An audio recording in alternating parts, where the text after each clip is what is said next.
I thank all noble lords who have spoken in support of my bill, and I also thank sincerely and in good faith the noble Baroness, Lady Massey of Darwen, for her amendment, which I not only accept, but I also welcome as a logical extension to a logical bill.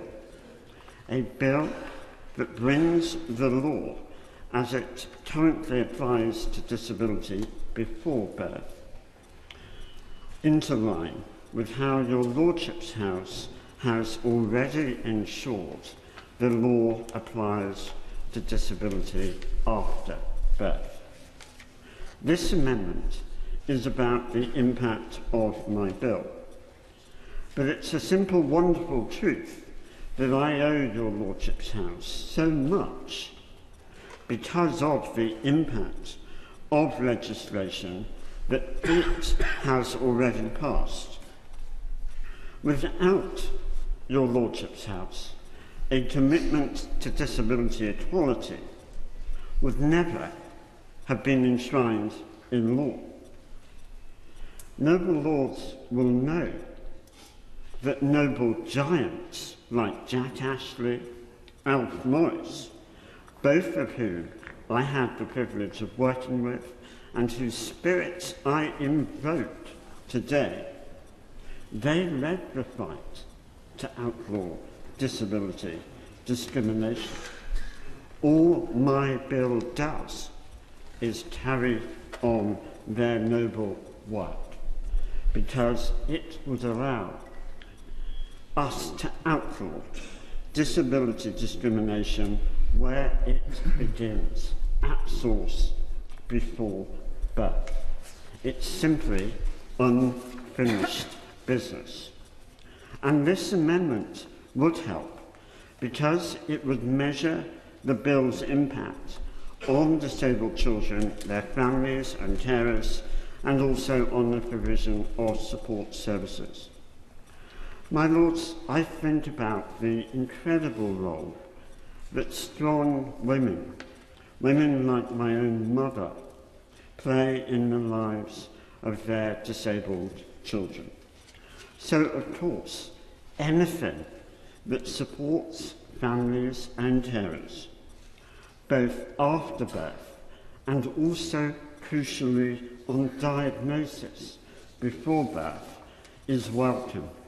Moreover, it stands to reason that such support services, be they provided by the state, by charities, by parents' organisations, or by disabled people's organisations, should be included in an impact review, so that people can learn and disseminate best practice, and where necessary, ensure improvements are made. So an impact review is important, but so too is how a review is conducted. It is vital that in keeping with the disability equality spirit of my bill, any review of my bill's impact should not only involve disabled people. In my humble opinion, it should be led by disabled people. What a powerful statement it would make about the importance of disability equality, which your Lordships House has done so much to champion over so many years, if the chair of the review was a wheelchair user, or indeed anyone suitably qualified who has a disability, and also if the majority of the review panel were themselves also disabled. Why not? It would be logical. My lords, I readily admit that maths was never my favourite subject at school, but even I can see from the trends in abortion on grounds of disability that the writing is on the wall for people like me. people with congenital disabilities are facing extinction.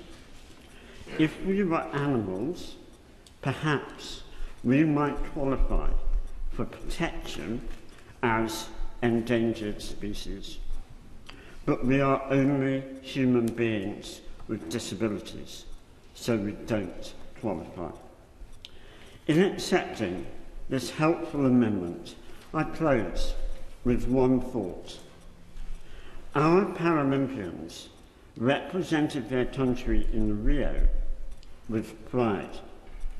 The essential qualification for competing at Rio, their disability. Their country applauded their success. The same country whose law regards that essential qualification for going to Rio, disability, as a reason why they should die. How, my lords, is that fair? Is that right? Is that logical? It is none of those. Which is why today I reflect on the remarkable impact that laws passed by your Lordships House have had on my life as a disabled person. It's why I ask myself this question. How could I not have faith in our common humanity? How could I not have faith in the truth that there is more that unites than divides us?